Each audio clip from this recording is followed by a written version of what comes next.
Кәсіпорынның деректерін енгізіп болғаннан кейін біз банктегі счеттардың деректері бойынша алғашқы қалдықты енгізуіміз тиіс. Мысалы, Жусан банкты ашқан кезде алғашқы қалдығы ретінде біз 500 теңге банкте салған болатынбыз. Біз оны қазір 1С программасында көрсетуіміз керек. Ол үшін 1С программасын ашамыз. Предприятие. Ввод начальных остатков. Алғашқы қалдықтарды енгізу. Осы жерде ввод начальных остатков. Міне мына батырманы басып ашамыз. Создать.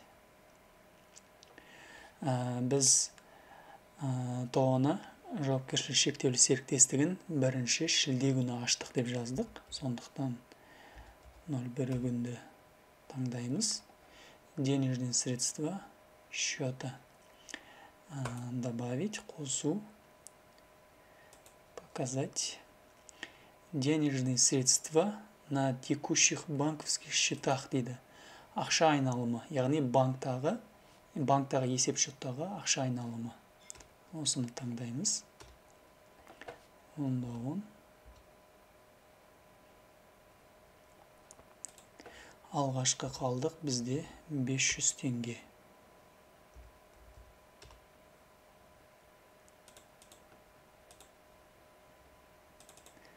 Банковский счет. Бұл бізде Жусан банк.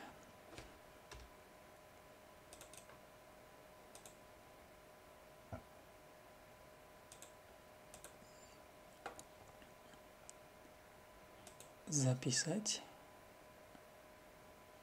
Закрыть. Мінекей біздің алғашқы қалдығымыз енгізілді. Оны қай жерден тексереміз? Банк және касса.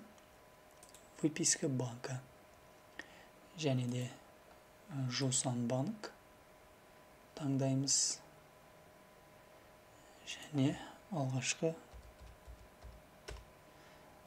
күнін заполнить, толтыру. 0107. Мінекей, остаток на начало дня. Күннің басындағы біздің қалдығымыз 500 теңге отырды.